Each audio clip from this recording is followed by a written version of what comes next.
that there seems like there's a specific staleness in blockbusters right now. How many movies are people feeling the urgency to Right. see multiple times on the big screen? I think it is one of the smartest horror franchise concepts, like, of all time, ever, ever, ever. I'm so bored of all this. That's where original movies are being made, and movies that are made for more niche audiences. Not Like everything needs to have a gimmick. complete collapse of film etiquette, theater etiquette. Truly, my worst nightmare would be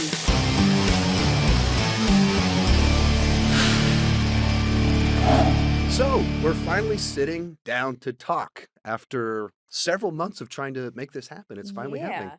I'm glad it's finally like we've encountered each other quite a few Yes. times over the past couple of years, but we've never had like a long form Right. conversation. It's more just like getting together for a brief moment at a convention Mhm. or something. Like every time we have a conversation, it's in an extraordinarily loud place where both of us have Yes. somewhere we're supposed to be almost immediately.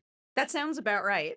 I'm just like going straight back to MegaCon when we're sitting Mhm. in that hotel bar, and Yes. I think we were leaving Mhm. right after that, like going to the airport or something, or maybe Disney World. I hope we were going to Disney World.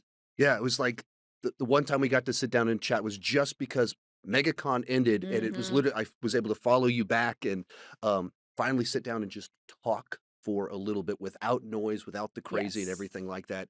And even a few weeks back, I was only like 2 rows behind you at Death of a Unicorn at South by Southwest. Were you? So like I like it's like, hey, that's Perry, but like, the I didn't Paramount even and the realize you were there. yeah, the Paramount in the balcony was like, what am I gonna Oh, throw paper at your head? And well, how do you get to talk to it's someone? also kind of steep. Oh yeah, like Getting up and maneuvering in the balcony area kind of scares me. right. Were you in the front?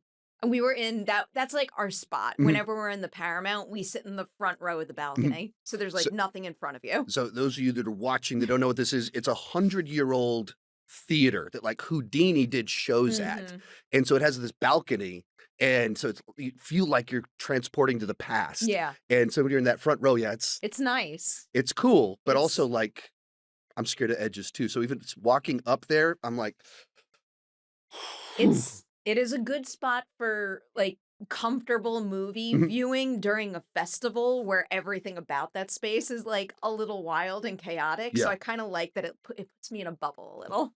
Well, and even to the context of saying that I was 2 rows behind you and we didn't even interact because it's so crazy Yeah. and there's so many people and it's so chaotic that you just miss people in your even though you're 10 feet away. The amount of times I've gone to a festival or like a similar type event and someone's like, I saw you there. I'm Mhm. like, why don't you say anything? Because even though you're that close, you just feel like you're a Right. world apart. Right, like, I mean, even 2 times at Fantastic Fest. It's all Mm, at one Alamo Drafthouse. yeah. So we're literally very close to each Mm, other no matter whether you're wherever you're at, you're not that far away, yeah. and you can go days without seeing people that you're looking for. You're like, go, go, go there. I feel like every time I see you at Fantastic Fest, I'm like running off to something else. But that's how you have to do it. If you're gonna go on those trips, like Mhm, I wanna like run myself ragged, mhm, experiencing as much as mhm. humanly possible. Like, I mean, I live in Austin, but for Fantastic Fest, I still get an Airbnb for the first 4 days Smart. with Cody Leach because 'cause we're just, Mhm. like, we're all Yeah. in trying to see as many movies as possible. Like, you went skydiving this I year, did did indeed. so it wasn't just It film was festival, you're fun. That's part of the reason why I love Fantastic Fest too, because there's so many. Not that the skydiving was directly affiliate or officially affiliated with the festival. It was not. It was just an yeah. activity we did. But I love going there and like experiencing things Mhm. with like-minded people, if Right. that makes sense. Because like even things that are officially done through the festival, like you all know, there's the debates, there's the feuds, there's all the activities in the highball. There's so many other things to do in addition to seeing good movies, and I feel like that's why they're able to Mhm. create that really successful community vibe that Yeah. keeps bringing everybody back. That's like the first year that I went, the only person I knew there was a friend of mine that is a film lover in Mm. Austin. So it's just kinda me and him, and then the second year I went, I knew a couple people, and a couple people recognized me, and then COVID happened. Yeah. And so then there's this big jump and come back, it was like 2022, and all of a sudden, the community of people that I knew or that knew me was much bigger, and it Yeah. was changed the whole experience. And then the last 2 years, it's been like a reunion of all my best friends Yeah. hanging out and meeting all of my next best friends. Mhm. So all these a bunch of horror TikTokers went to Fantastic Fest this last year, like 8 of them, and they had an Airbnb. Mhm. And then all of them came out for South by too. And so Oh, then that's I ended up awesome. hanging out with them the whole time. Cody ended up staying with them at their Oh, wow. Airbnb. And they're at the Overlook Film Festival this Right now, weekend. yeah. And they're like, we're missing you, man. I wish you could have made it Yeah. out. And I was sad I didn't get to go to that. There's too much going on. it's, Sometimes you have to like sit back and remember that you need weeks at home every once in a while, and this, you can't do everything.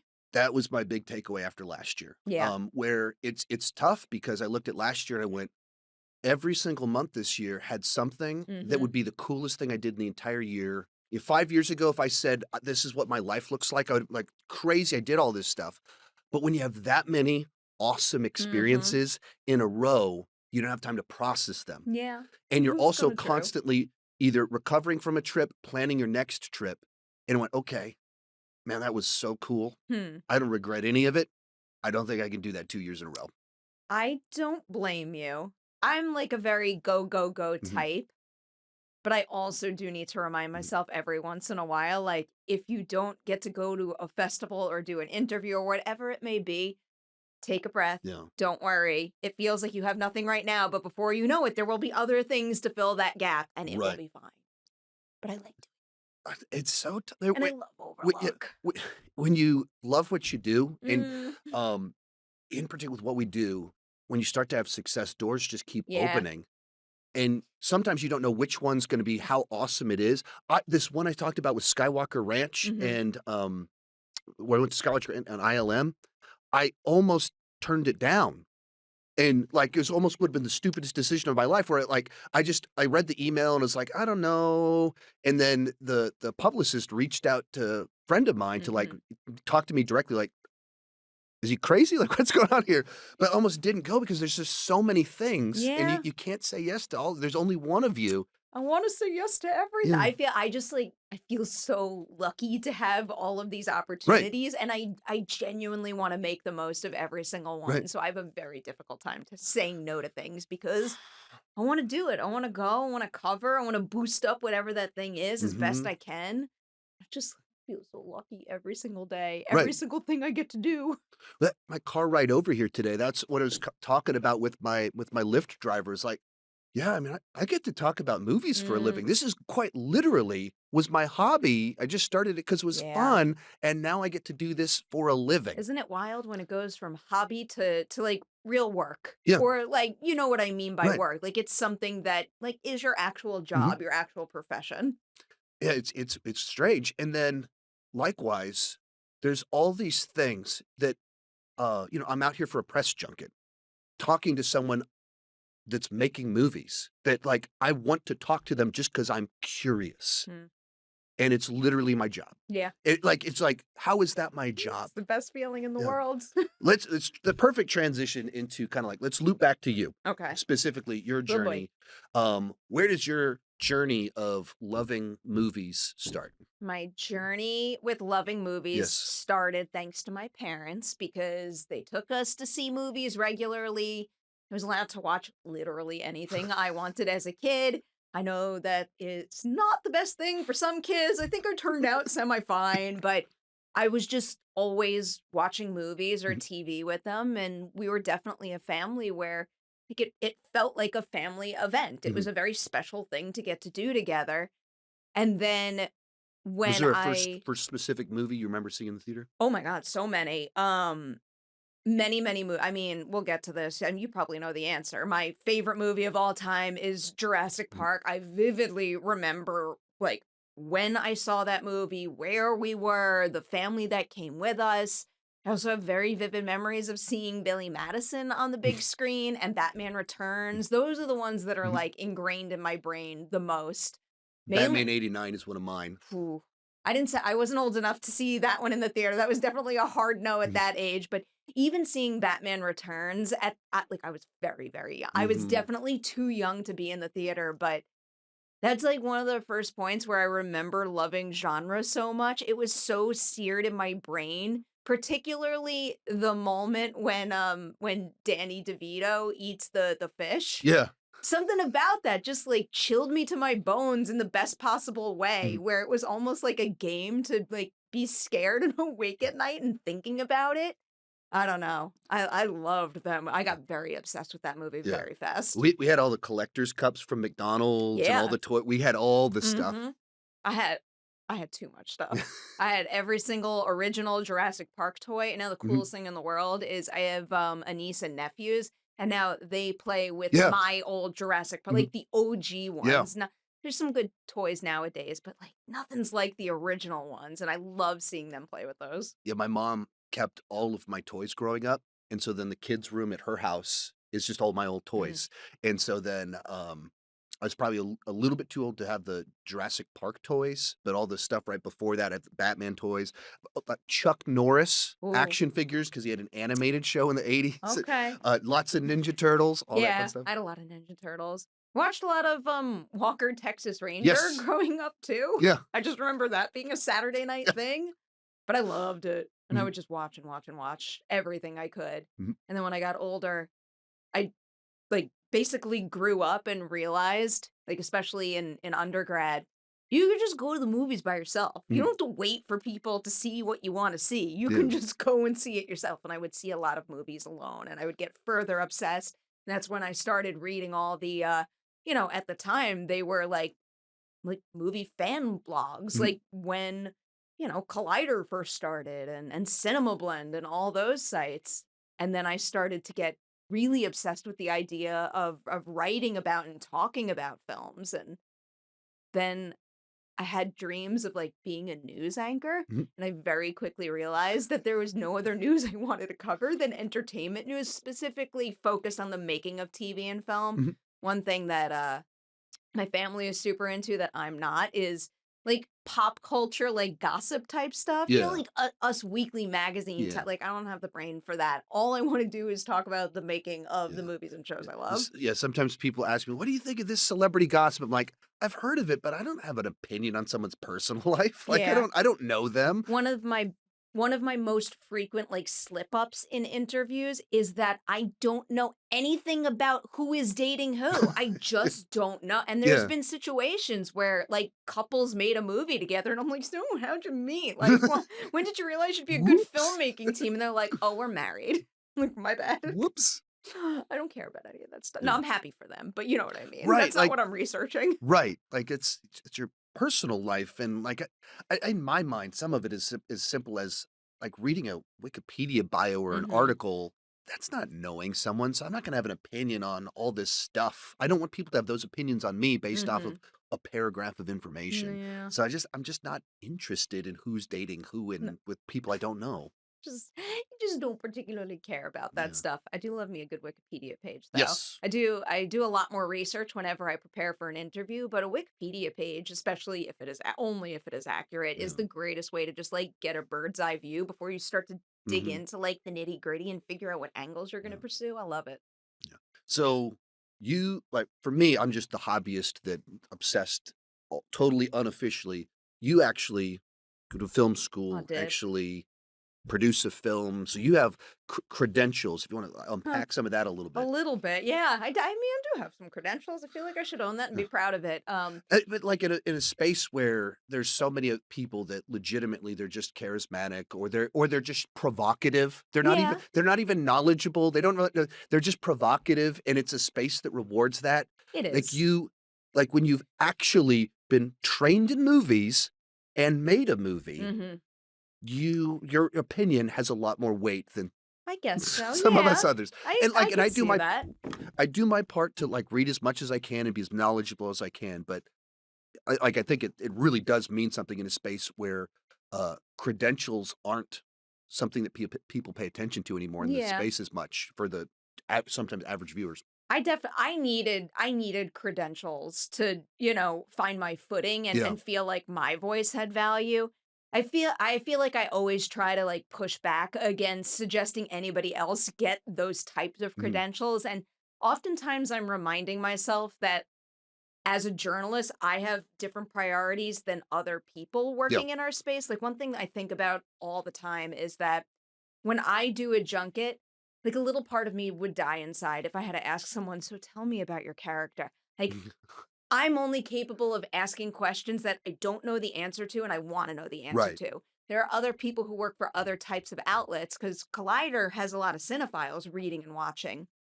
Other outlets are for, you know, maybe a much wider, broader audience. And some of those people don't know anything about these Mhm. movies and they have to be sold those Yeah. films. And in those cases, asking someone to tell you about their character is an important thing. So I Mhm. try not to ever judge, but credentials. I went to undergrad and got a degree in journalism. And I really want to be a news anchor. When I was growing up, I'll never forget as a little kid in like art class, made a paper mache version of myself sitting at like a news desk, like just reading the report. And I thought that that's what I wanted to do. Then I graduated with a journalism degree and I worked at New York One, Mhm. which I'm very grateful for. It was very cool. New York local news. Mhm. And they basically handed me a gigantic camera that I would run around with and I would, shoot the news and all that stuff. And I very quickly realized that I did not enjoy or get filled up by covering local Mhm. news. And one day they assigned me to cover the Tribeca Film Festival. Mhm. And I'm like, oh, like this is could be actual work for me. This Yeah. could be my job. So I veered in that direction and I started, writing about and reviewing movies. And then I hit a wall because I realized like I don't think everybody needs to do this, but I needed to. I didn't feel good about critiquing somebody else's work when I knew absolutely nothing about Mhm. what it feels like to make a movie and Right. what someone has to go through to actually see a project like that through to fruition. So I went to film school, love, love, love film school. Very quickly realized that while I wanted to study making movies in school, like that was not what Mhm. was going to fill me up and make me happy. I'm very proud of the shorts that I made in that program. I'm also very proud of the feature that I made after because was hard and I loved a lot Mhm. of the people that I made it with, but made that movie after I graduated the grad school program. And then I'm like, that was great. I'm going to use this knowledge, but not in that way. Yeah. I'm going right back to journalism full force. And I did. And I've Yeah. never left. Well, I think so much of, even as I mentioned before we started, of like trying to help people understand that the experience of making a movie, like that's what you just described of why you wanted to go to film school, why you wanted to make a movie. It's that perspective that I think so often gets missed when reviewing movies, talking about movies, and like people say things like, "This script sucks. This is you haven't read the script." Like, and you hear read an interview with the screenwriter, and they're like, "Well, I mean, I wrote the draft, and then Hmm. 10 more people rewrote it, and I wrote it to be this, and then they wanted to make it this other thing." And Yeah. like, it's cool to see my movie, but also it's not my movie. And like, that's just one example of how just every Yeah. aspect is so collaborative. It's so important. I mean, I struggle thinking about things like that too because, on the one hand, if you're going to get into this game as a screenwriter, you do kind of know what you're signing up Yeah. for. So you can't expect Mhm. critics to not judge your work even though they haven't read the words in black and Yeah. white and maybe they even understand the fact that there were a bunch of writers on board, but still, because maybe you were the first, most of that weight is being put on your shoulders when it comes to a critical review. But I don't know. I think one of the greatest things for me that I got out of having that firsthand experience was the fact that it just became like a pivotal part of my core to, at the very least, like be so respectful, like, Mhm. to the max of the work that goes into it, Yeah. like, maybe the personal money that goes into it, the heart that goes into it, while also not necessarily, like, softening my voice. Basically, Yeah. being able to be critical about something, but also respectful in my Mhm. critique. Yeah. Like, I don't necessarily think that saying something like, "Oh, that screenplay sucks," without actually backing it up and adding in any sort of analysis is fair to anyone, your viewer, your reader, or the filmmaker. But I feel like by making things myself, I found ways to discuss what doesn't work while also respecting the process. Right.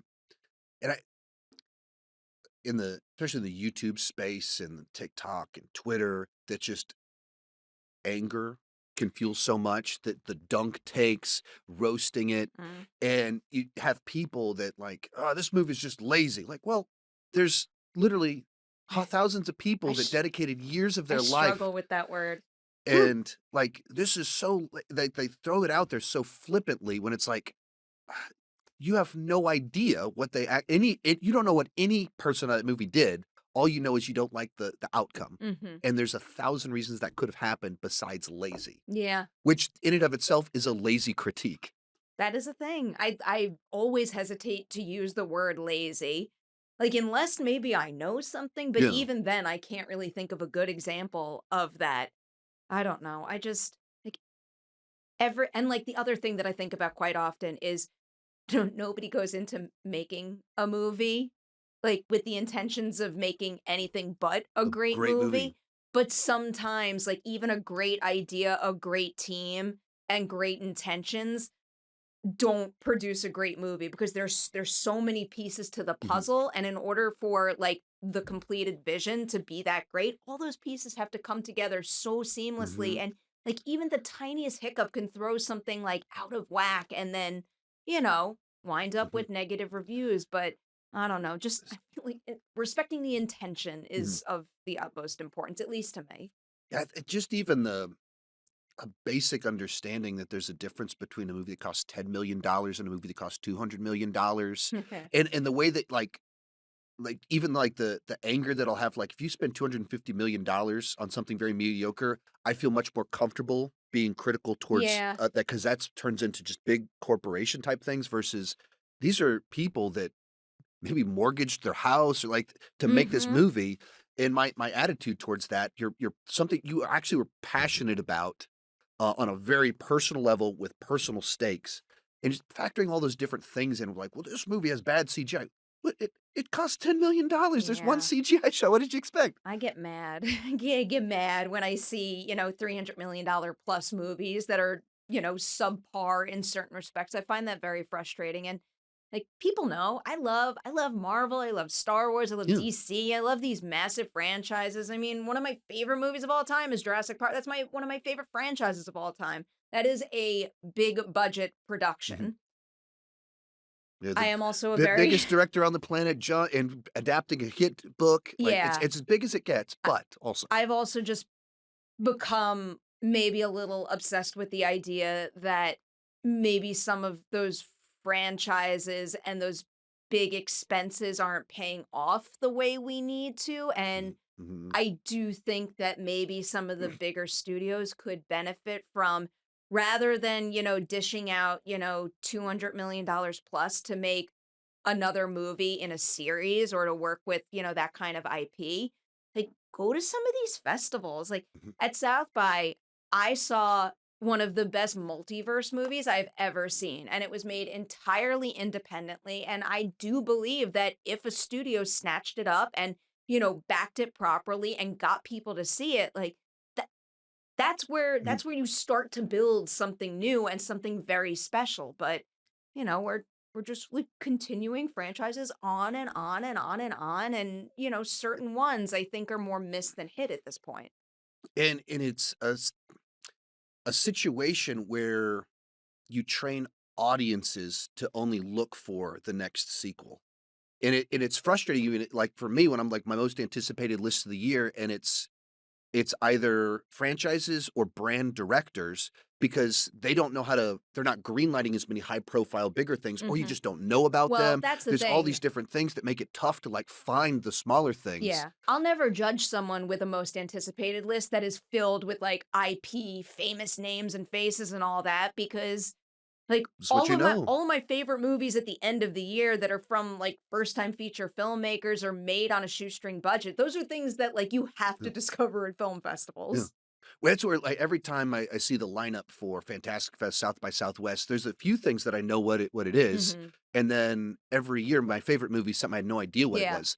The my favorite from South by was the Rivals of Amaziah King. Oh, I yeah, kn I didn't yeah. know what it was, I just knew Matthew McConaughey. Mhm. Like, I only that's the only reason I was like, "Okay, maybe this will be okay," and, it was from the guy that did Vast of Night. Yeah. I actually wasn't crazy about Andrew. Vast of Night, and so I was just, "Oh, Matthew McConaughey movie," and it's this wild you can't even describe Hmm. this movie, and it was like, "Wow, that was so cool." That was the only interview I did at South by Southwest where I wasn't allowed to see the movie Mhm, before doing the interview, and, Like, I was already excited given who was involved, but they really just, like, upped my enthusiasm Yeah. based on how they talked about the story, and then I heard the greatest things. I didn't get a ticket to the screening, but I heard the Mhm. greatest things from everyone else, and now it's a top priority for Yeah. me to see. Same with me, I saw it with Cody Leach, and we were Mhm. next to each other. And before it started, we were both like, "It'll be cool to see Matthew McConaughey," and I think both of it was our favorite movie of the festival, and, Ah, like, you legitimately can't summarize it. Like, it has the goriest thing that happened, that I saw at South by this year, really? and it's a comedic sequence, and it's like Interesting. like, right, you watch the movie, and in the beginning of it, you'll know exactly what I'm talking about. It's like, "Oh, what is this Huh. movie?" And then it's so funny while still being pretty gory, and nothing else in the movie's And it's gory. also a Western Yeah, musical. and it's a musical, it's a heist movie, it's kind of a That's revenge movie, wild. it's all these different things, and it keeps making choices where you're surprised, Mhm. like 3 different times I was like, "Oh, I think they just ruined the movie," and then they didn't, like, but, like, and I'm so curious how it'll play with broader audiences, South by audiences, it's an energy, Yeah. like, it's easy to love movies when you watch it in the Paramount at the premiere. So I'm interested to how it plays, but, like, there's so many just bold Yeah. choices throughout the whole thing. Huh. I can't wait to see that. But like I said, I didn't even go into South by excited for the movie. I was just excited because Matthew McConaughey was gonna be in the room, and that's the one that was like, "Yeah, that's it. That's the movie that made me love movies the most from this South by." I feel like if more folks who worked at studios took the time and put the resources into snatching those movies up Mhm, out of film festivals, because this is another thing that I've had to remind myself and I force myself to think about because it's probably very clear. I prefer the art of filmmaking over the industry, over the fact yeah, that it's a business, but you can't operate in this space without recognizing the fact that it is a business. I do really believe that if they would prioritize buying lower budget films, supporting new voices and doing things and in and original stories, I do think that their businesses would improve because mhm, going the other way, or at least going the other way like so yeah. hardcore, it's not paying off and it's having a negative ripple effect. Right. I think that'll lead into one of the topics I sent you, Yeah. but about last week was CinemaCon. Mhm. So those who don't know, it is for theater owners to get them excited for what's coming out. And a couple of the different segments, the studios kind of gave their recommendations to studios about what they should do. And it was like have matinee until 6 o'clock, a couple discount days, and some other things that were like, okay, that's decent. And then there was an article that came out a couple weeks back that was talking about the extreme places that theaters are going where they're doing cell phone friendly theaters, which I think is a terrible idea, cannabis friendly screenings, bringing in pickleball and like a bunch of stuff that it's like, okay, like maybe there's some of these might have some sense, but like it Not felt like everything needs to have a yeah, gimmick. not everything needs to be a gimmick. And do you think that'll really solve the problem? And so there's this conversation of like, why are theaters dying? And then it comes out today, Minecraft is going to have the biggest opening ever for a video game movie. And I feel like there's this constant like back and forth of like theaters are dying, they're dead, followed by something breaks a record and has the biggest opening of all time. What do you kind of make of the roller coaster ride of opinions on all that? It's a roller coaster ride Yeah. indeed. I don't know. I'm a purist, and even as you were describing that, and I blurted out what I did about not everything needing a gimmick. Yeah. I think about just the way that I like to conduct interviews, and I emphasize I because the way I feel about these things doesn't have to be how everybody else feels.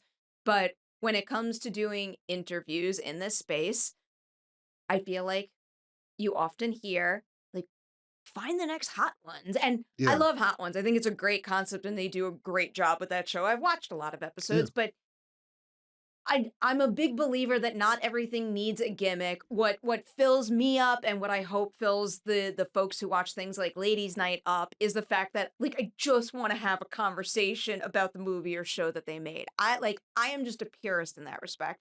And I'm the exact same way when it comes to how I consume movies. Yeah. I want it to be in a classic dark quiet movie theater with no cell phones. I'll even take it to the extreme. And again, I am not saying other people shouldn't do this because that's also a reason why movie theaters are alive and why they can thrive is like I won't even like drink a drink or eat food. I just want to Yeah. be focused and fully immersed and I feel like any kind of gimmick like that would ultimately send me in the other Mhm. direction, and I would then prefer, I guess, to watch it at home. But, because I'm glad Minecraft is successful, but, a bunch of the videos that popped up on my TikTok are of people recording moments of the Yeah. movie on their phone, and all I see in the rows in front of them are other people holding up their phones and recording those. What are we doing? What are we doing? Yeah, and, like, that's the side to it of the just complete collapse of film etiquette, theater etiquette, of, you just go on Twitter and whether it was Wicked, now Minecraft, of just people full blown pulling out their phone, filming their favorite parts, people engagement farming on Twitter, like, "Share your favorite scene from the movie, share your favorite pictures from the movie." It's like, isn't this a felony? Like, you're like, it's a crime. And Like, it's a federal crime. Like, what are you talking about? it's And you're like, just rude behavior. And I don't think that kind of promotion will ultimately work in their favor. Like, like there's other things lately, and like I've met so many like wonderful film influencers who come at it with like, I don't know, like a really sharp mind and a good perspective and a lot of passion. And then I see things like, pranks on red carpets. And in my again, in my mind, at the very least, for what that's worth, I find that quite disrespectful, and I Oh, yeah. wonder how many of those views on TikTok with that funny video are going to translate into ticket Right. sales, and that kinda leads me back to the point that I wanted to make about Minecraft and also CinemaCon, because another thing that was heavily discussed at CinemaCon is the decreasing or the vanishing of the theatrical window, Yeah. and they or at least some studios wanna bring it back. If you have theaters where people are allowed to, like, use their phone and record the screen, like, you can't play both games. That kills the window too. Why would people go and see it again if Mhm. most of the big moments are recorded and available to watch on TikTok? Like, I don't know. I feel like ultimately it is going to come back to the most pure form of movie going, and in my opinion, it's just taken, the higher ups a little too long to realize Yeah. that, but I do think that's the only thing that is going to pay off. Yeah, I think some would just go back to basic common sense of, like, is there a reason to go to the theater? And if the theatrical window is 2 weeks and you go to the theater and it's obnoxious kids on their phones, or if you're a person you are the obnoxious person on your phone, like, why am I gonna pay $20 to see it in Yeah. the theater to do this when I can wait 2 weeks and watch it at home like this and play on my phone? And, like, the idea of, like, cell phone friendly theaters, you just kinda immediately in my mind goes, "Thi going to the movies is a communal experience." And so I can imagine the scenario where it makes sense to do the weed theater if you can find a way to keep the smell over there, Mhm. but, like, you make it into this very weird communal experience. But Yeah, that would this really is bother not me. it's not communal. All it is it's an individualistic, I wanna be on my phone. I can't be bothered to watch the movie I paid Why are $20 to you in the watch. movie to begin with if you wanna be on your phone? Exactly, and you play that out and you go, "Is that person really g you're gonna get more of those people, or with the shrinking theatrical window, are they just gonna wait 2 weeks?" Unless you start to preserve the theatrical experience. That's in my mind on a lot of this stuff of, like, when I was growing up, when you were growing up, there was, like, 9 months before it would come to home video, Mhm. and it was a VHS tape. And it wasn't playing on one of these. It was playing Nope. on your little box TV that is the equivalent of, like, 480p or whatever. VHS quality, 9 months later, you can rent it for 3 days at Blockbuster, and you contrast that with now, where 2 weeks later, you can watch it at home in Mhm. 4K. And that, like, it's just there's so much, like, competing competition of what the experience there, and contrast that you go to the theater and there's kids being obnoxious on their phones, or you go and it's like just this like, there's no enforcement of any basic Mhm. rules or anything like that. Yeah. You go like, well, of course people are not gonna go to the theater as much. Yeah. Why just wait 2 weeks and pay $20 for your whole family to watch the movie versus $100? Yeah, it doesn't make any sense. I feel like there are so many like varying rules and priorities, and too many of those rules and priorities are like stepping on one Mhm. another, so you can't get the benefit of any single one. Yeah. Like I always try to stay open-minded to, how people evolve in terms of how they like to consume content. Like it's just a completely different game right Yeah. now. But when I try to think about answers, like the only answer to me that seems like it is going to work is the old school, like purist perspective of just like sitting in a movie and not being able to see it any other way for a period of Mhm. time, not spoiling it by recording it. I don't know. And it just like it ruins the conversation too. I think that's one of the things that I have found most disappointing is how it shortens the conversation Yeah. because people are getting access to the entirety of the film on 4K, let's say, so soon after release. Like people have picked apart a thing to death Yeah. within weeks. And then I don't know, we're not talking about things that long. We're moving on to the next thing that we're gonna pick apart in an ASAP manner. We even think like when you go back 6 years ago to Endgame comes out, and if you went to go see a press screening, like, man, I just can't wait to go see it and with everybody else and just see their reaction to Yeah. it, and then I want to go see it like you, Hmm. like literally was trying to get as many tickets to be in this really exciting thing as this cultural event was happening, and there were these just great moments in it, and like I. Like saw it at the press screening, and then I wanted to see my friends and my wife's Hmm. reaction to Captain America picking up the Oh hammer, yeah. and that was something I was so excited about. And now, like, I literally tweet out, "Hey, everybody, just get off of the internet for the next few days because I'll just get on YouTube and it'll have spoilers for a movie the Yeah. night it came out because people film it and they post it on there, and YouTube, like, is just feeding that stuff to me. It's like, I don't click on any of those, and YouTube is feeding it to me." You do get the anomalies every once in a while. Like as you're bringing up Endgame, I'm like, do we even have that anymore? How many movies are people feeling the urgency to Right. see multiple times on the big screen? We did just have that with Wicked. So I Mhm. feel like it's not impossible for that to happen anymore, but it definitely feels like far fewer movies are Yeah. benefiting from, like long tail ticket Right. purchases. Yeah, and I don't know, just to what we talked about earlier, that there seems like there's a specific staleness in blockbusters right now, Mhm. that there was something that worked really well in the last decade, and whether it's the legacy sequels and Disney seemed to just they had a bunch of studios that were kinda, like, in really going well, and there's momentum there, and it feels like people tried to copy that. You're trying to manufacture excitement, and then just the utter oversaturation of Yeah. the market, plus streaming, plus every major franchise has their television version of it.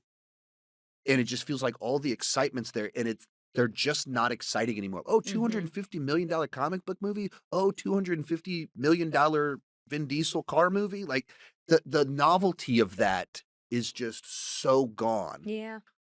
and so the excitement kind of feels like it's fizzled. I feel like if more of them were better movies, the Yeah. excitement maybe wouldn't have fizzled. But I'll tell you specifically when some of the enthusiasm fizzled for me was basically the rise of streaming services. And, in particular, I don't want to ever bash on specific franchises, but Marvel and Star Wars do come to my like I hardcore, like Marvel and Star Wars fan. I would consume Mhm. anything that I got over and over and over. I was one of those people who was buying tickets to see something on the big screen multiple times. I got a little overwhelmed Yeah. by how many shows I had to keep up with, how many movies I was seeing, and I think they were coming so fast that it was taking away from one of my favorite parts of those franchises, which was the waiting and the anticipation and the conversation that happened in the in between. Instead, I don't really like using this phrasing, but it will get the point across, I think, more quickly. And I also don't actually think it's wholly inaccurate, but started to feel a little like homework. Yeah. Like I had to keep up with it at such a pace that wasn't exciting to me, and it also wasn't possible for me. And like that there was just so much story being Yeah. added. And then I was running the risk of like forgetting certain stories or needing to revisit 5 films to be able to fully soak in this next series. I don't know. It So, became too much. 9 years into this, being a YouTube movie guy, And just in the last 2 years, the question that people ask me to answer in the reviews is, what do I need to watch beforehand? That wasn't a question I was answering in 2019, Mm. 2020, 2021. But now with every project, they're like, what do I need to watch before Brave New World? And I think the other one that's not, it's homework. And you took, let's use the word used earlier, you took what used to be an event, like just Mhm. the big things, and you make it common because it's weekly television. Yeah. And so that the specialness kind of disappears and you go, that thing that sounded so exciting when they first announced it, we could have this every week. And then you get into it and you go, oh, hit my mic again. You get into it and you realize, oh, that robbed us of some of the specialness. Mhm. And when you're doing that much quantity, the quality dips. Yeah. I mean, they are some of the biggest companies. I don't think the quality had to dip, but I don't really have the answer for that. But Yeah. you know, the other thing that I think about quite often that I think many continuing series have lost sight of a little bit is the fact that, when you're making a movie that big that costs so much, not just like to produce the movie, but also the marketing spends on Mhm. those films, Mhm. the only way you'll be able to make enough of a profit and to, keep your business afloat in a long-term healthy manner is if you're not narrowing your viewership with each installment. You actually have to make like a conscious decision to make a movie that, yes, in a satisfying way, continues these storylines for Mhm. people who have been there and invested from the very beginning. But I do think every single installment of a new franchise also has to act as an on-ramp. That Yeah. is the only way to stop the narrowing and narrowing and narrowing. And I feel like we need a little bit of a new jolt, an overhaul, Mhm. like I don't know, wipe the slate clean and maybe some franchises and starting over. But I think that the audience has narrowed a little too much for some of them. And I have that conversation, say Then things again very then again, sorry, I didn't mean to cut you off, but, like, as I say that, some people will probably be sitting out there and being like, "Well, look at all the millions of people who just watch Marvel chairs for however yeah, many yeah, hours." So, it's we'll it's get to that in there. just a It's second. there. Like, been talking about, like, has this guy I posted a video talking about has this thing gotten so big that it kind of imploded? That what was so much fun that's interconnected, then it became homework, and so then it lost the momentum doing the exact same thing that built the momentum, and I had so many people respond saying, what are you talking about? It's not that big. Look at the comics. Look at this. There's more stories. There's more characters. I totally disagree." And you go, yeah, but how many people are still reading the comics? Didn't they also get so big that there aren't the on-ramps like there used to be? It's Mm. just tough. And so it's like, if I wanna read a comic, I'll normally go, or what's a great graphic novel that people say was good from the last 10 years? I don't go out and grab and buy a new comic because there's just too much homework. Like, I don't know where it'd be in the middle of it. So I find something that's called or and you look at that's where it feels like maybe this got to that point that it kinda collapsed like that. But you mentioned that bunch of us were sitting there for 5 hours watching I did not. shares. I did not. I refused. I got a little annoyed, honestly.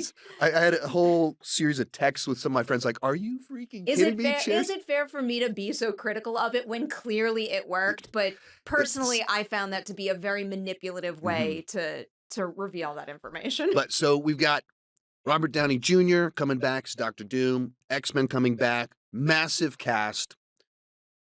Is this inspired or does this come off desperate? I'm so bored of all this.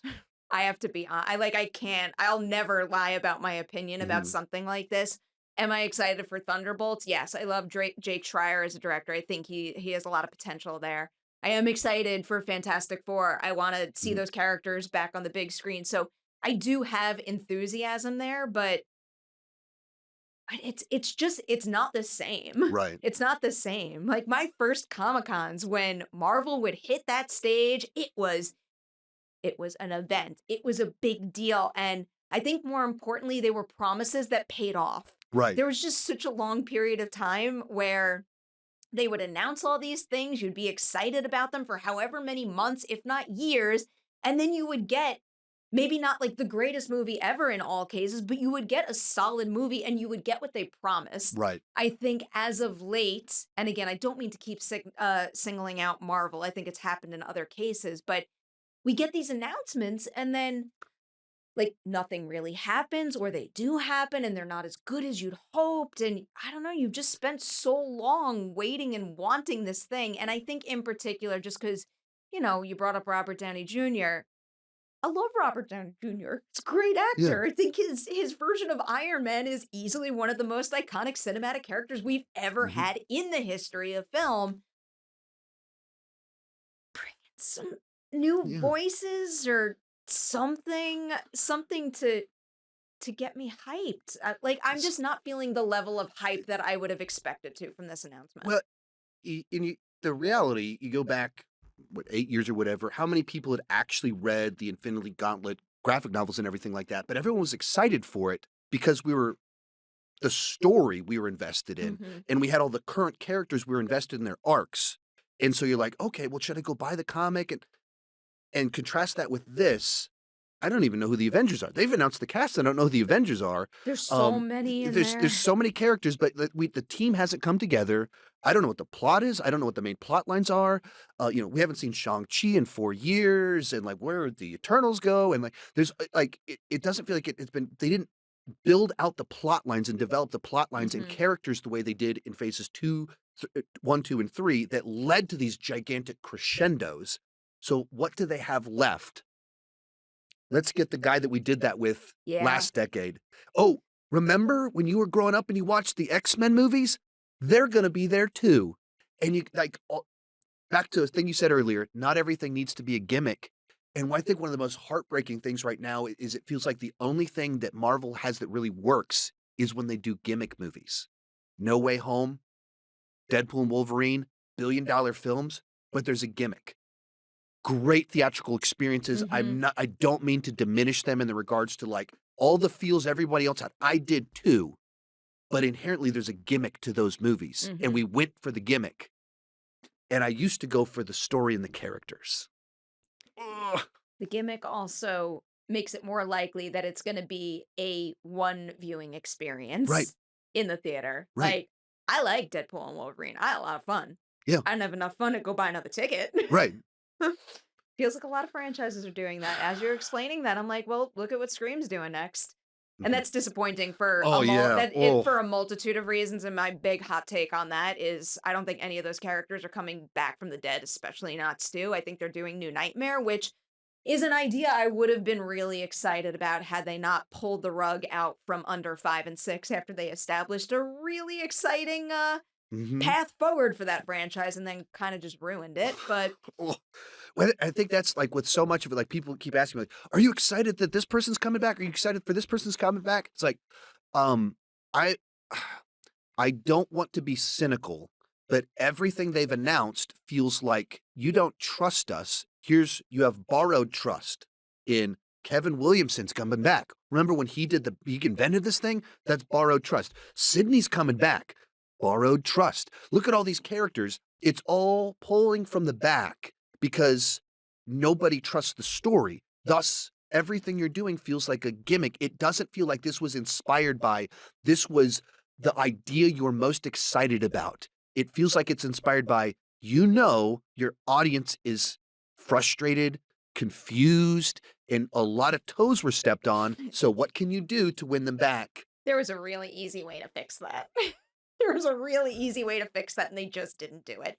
I'm trying to think of some franchises that I'm actually excited about and like why I'm excited about those versus other ones. And one of my most anticipated movies of this year is a franchise movie. It's Final Destination. Mhm, yeah. And I think a big part of the reason why I'm really excited is because we have some new-ish voices behind the lens. I love those directors. They directed a movie called Freaks, that Zach and Adam Freaks, which I think you could still watch on Netflix. It's great.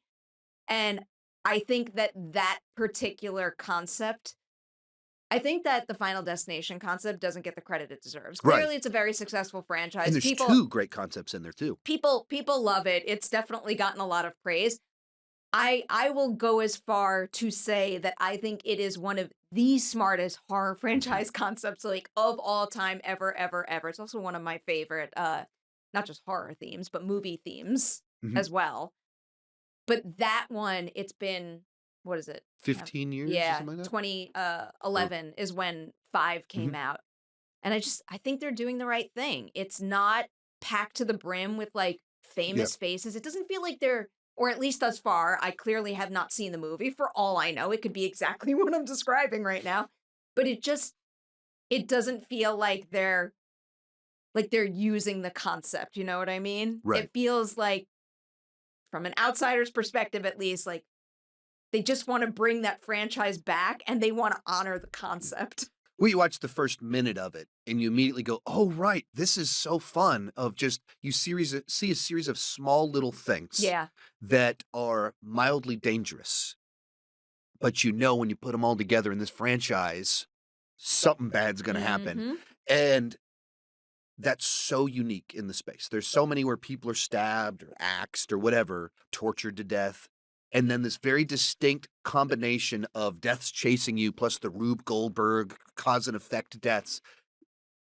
And it's been almost 15 years. I had someone say, like, "Oh, it feels like we've had enough of these." Like, well, I mean, Oh, no. we did then. Like, I understood why you didn't want one in 2013, but we've had the pause. Now it's fresh again. I do think that Death's design in particular opens the door to, like, literally endless creative possibilities, and what that has over even like, Scream is my favorite film Yeah. franchise of all time. I adore, adore, adore, adore all 6 movies. That one runs into a tough situation because it is shackled to older characters, and you need to make sure that you're continuing their journeys in stimulating ways, blocking out all of the changes after Yeah. 6. With Final Destination, you can, and I understand it's bloodlines, there's going to be some sort of connectivity there, but again, endless creative possibilities with Death's design in terms of kill scenes, and also you could have a fresh ensemble. It is actually like super stimulating to see how a brand new group of people deal with being in that Mhm. situation in Mhm. every single film, and it ensures that every single one feels fresh. Yeah, that's I didn't watch the first teaser they put out, and then I watched this new one, what, a week or 2 ago, Yeah, and I was surprised just how much I was like, "Oh, yeah. it's good. This is I've been missing this." And, like, I'm excited to rewatch all the old ones starting in just a few Oh, weeks and everything like that, and I don't need to watch the old. Like I watch the old ones too much, maybe a little too much. but, yeah, that was fun. Few final questions on here. Okay, First one, what's your biggest horror movie hot take?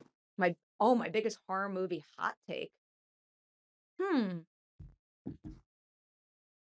That's a great question. I mean, I did just say that Final Destination, that concept is one of the greatest concepts ever created in the genre. And I'll stand behind that. Just to like steer people towards a space where I think really exciting things are happening. Mhm. Like I feel like I've been like, oh, I don't like anything on like this interview here, but Yeah, there's a it's there's I a wish we had lot more times we could have, like, there's a cycled back to the there's a positives a lot little of, bit. like, really good stuff, and I think you could find a lot of really good stuff specifically coming from Shudder, Mhm. IFC, and RLJE. They're like, I've just seen so many films that they are backing and releasing that are from, first-time feature filmmakers, that are, major passion projects, that are, like, massive creative swings that Mhm. the studios aren't taking. Like, I'm just thinking of a whole like, I think the Clown in Cornfield, Mhm. Yep. movie is really good. That is a blast of a slasher movie that also is, like, smart enough to weigh on your Mhm. mind thereafter. They had The Ugly S Very accessible. Like, sometimes you think, Yeah, It was indies, it's just a classic slasher yeah, you get with a twist that, like." well, you could just sit back, relax, and have a good Mhm. time watching that, but if you want to engage with the story more, there's a lot to chew on in that film. The Ugly Stepsister will likely be one of my favorite movies of the year. I think it is an absolutely brilliant spin on the classic Cinderella tale, where it focuses on the ugly stepsister and what she's willing to do in order to chase Cinderella's standards, and it's from a first-time feature filmmaker, mainly a cast that is, like, on the rise that Mhm. isn't super familiar, right now or yet. What else have they released? I mean, like, Shudder is just nonstop, and I feel like when I think of streaming services, the way that their library is curated feels like it's curated from a true fan. Yeah.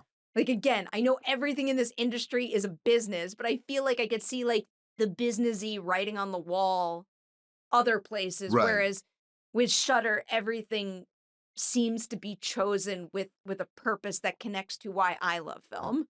Let's kind of go into Fantastic Fest in particular, and so many Shudder movies and the studios you mentioned premiere their films Mhm. there, and you start to discover that's where original movies are being made, and movies that are made for more niche audiences, Mm. and it's not a bad thing. I would say it's more of a bad thing that Hollywood is just making so many omni movies that because they have to make $1 billion, now Snow White has to be an epic journey with sword fights and a Robin Hood plotline because it has to get the boys to be excited about it. If everything's an omni movie, that's bad. And you look at what your Shudder's making, and they're like they're targeting a niche audience, but they're making the exact movie that will make those people excited. I'm also a big believer. I think they know who their audience is, and they Mhm, pick up things that definitely like mhm. speak to those kinds of Right. film fans.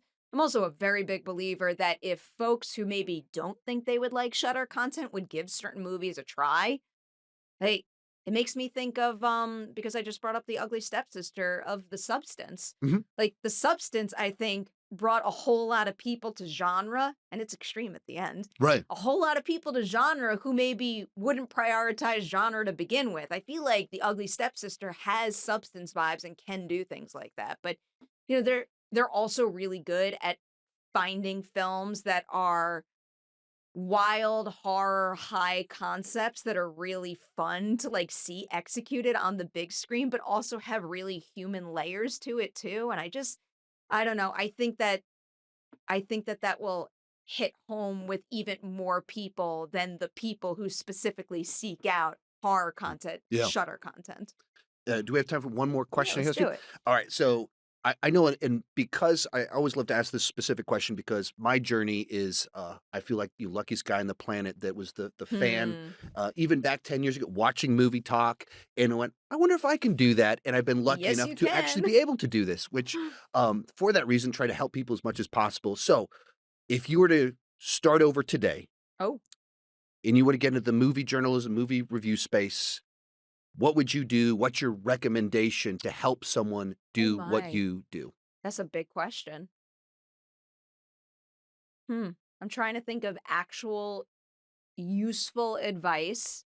I mean, this is such a like a big broad thing. It's not Right. necessarily like here's step 1 to going down this path, but I think part of the reason why I have somewhat found my footing, and I say somewhat because like the reality of this industry is it does often feel like the rug can be pulled out Mhm. from under you at any moment. That's probably a good thing for anybody who wants to get in this space to be aware of.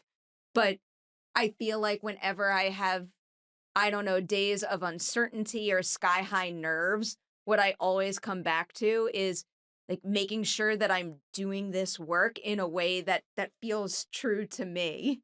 Mhm. Like always asking questions in my interviews that I genuinely want to know the answer to. Like when TikTok became a real big thing, honestly, I love TikTok. It's a lot of fun, but I was also very overwhelmed about having like another thing to Yeah. do. And the rule that I made for myself was when it comes to publishing on TikTok, I was only going to do it the way that I Mhm. wanted. And if the way that I wanted didn't work, so be it. And the way that I want to be on TikTok is to share moments from my interviews that really moved me and I hope will move other people.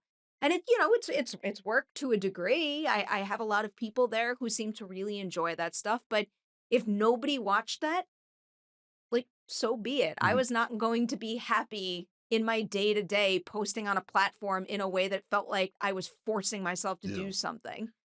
And I've known people that they chased the trends or they chased Hmm. views and they did the thing that got them success, and then they felt Yeah. trapped. Or And like not being who you are in a lot of Mhm. this content too. I mean, when I first moved out here and I was thrust into the movie talk world, like I still read the comments and I feel pressure sometimes. I feel like I've built up a bit of an armor, but It's I'm a tough. human Yeah, being. it's Things tough. seep through every once in a while, and I definitely had moments on my earliest days of movie talk where I felt a little pressure to like be the person that they wanted to watch or say the things that they wanted to hear. And like all that left me feeling in the end was empty and not Mhm. feeling good about taking my next step in a Mhm. strong way. So it sounds so like cliche and maybe overly positive, but like just be yourself. Mhm. And it's so true that, I mean, there's even been at things where seeing someone post their very glowing tweet, hoping to get pull quoted, and Mm. then talk with them afterwards, and it's like, wait a minute, that wasn't your opinion at My all. truly my worst nightmare would be not loving a movie and having like Yeah, not that I would ever say like a lie about a movie to get a pull quote, but like to be pull quoted for something that I didn't believe in. yeah, Or to have, like, my name on a Blu-ray or DVD yeah, box and I didn't actually love them and I can't actually vouch for the finished film. right. Oh, Can't. I th can't do it. they were like a practical recommendation of starting of, whether writing, YouTube, do you have some sort of Do it. just do it? Do it. I don't care if you don't have, like, an actual outlet, so to speak. I mean, that's the only reason why, I'm here Mhm, today because like, if an outlet didn't give me an opportunity to do something, that didn't stop me from just doing it, and the truth of the matter is, like, you could also not have to work for an outlet, you could build your own mhm. YouTube empire, and then you're just doing it all on your own, but the thing is, you can only build the empire if you start, Start. and the same thing if you want a job at, like, Collider, The Hollywood Reporter, wherever you wanna work, you're only going to get those jobs if you have clips and things to Mhm. stand on, and if you don't build that body of work, you're not gonna go anywhere.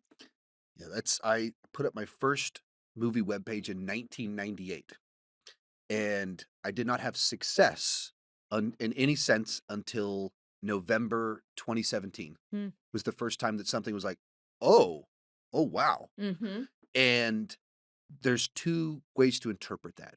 One is, "Wow, what an inspiring story." And the other one is, "As 20 years of nothing really working, it's just my hobby." And that's why I'm the luckiest guy on the planet, because the thing that I was happy to just do because I enjoyed doing it for 20 years turned into this. And, it was a very long journey, Mhm.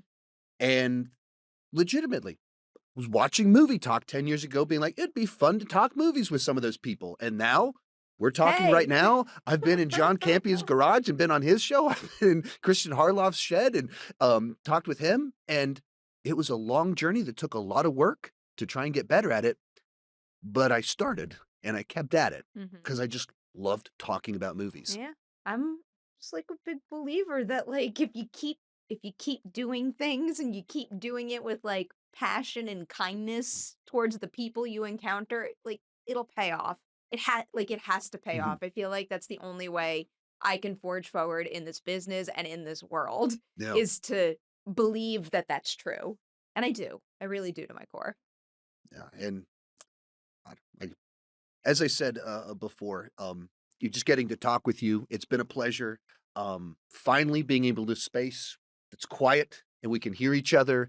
And whether we're talking movies, the industry, our own stories, it has been a pleasure to get to talk with you finally. Always a pleasure to hang out with you. I'm glad we finally got to Yes, do this way. yes, yes. I mean, had this scheduled and everything to be in this exact Yep. space, and then the fires Mhm. happened, and um, you know, missing out on some interviews and stuff like that, uh, in terms of what other people faced is so minor, but Mhm. honestly, it threw my whole year off because it was such, like, a disappointment because I was so excited, like, to get through these interviews and start talking with people, and, um, we finally got to do it, so Yeah. this has Well, been fun. say you wanna do something and you believe Yes. in it, it's gonna happen. Just You just keep you have working to towards just it. hold tight to And that. even for this trip, I'm only in town for, like, 30 hours literally, and I Mm. was like, "Alright, I could sit in my hotel or make it happen," Yeah. and so, as we talked about, I got landed in town, basically drove straight here, and we're doing this, and then I'm heading straight to the press Hmm. screening tonight for the Yep. movie. Oh, I'll be right behind you. Mhm, and so it's like, I'm not pausing, but it's like, this is something I wanted to happen, so just find a way to make it I happen. As some appreciate final that. recommendation to people, just do it. I like that. Alright, thank you. Thank you.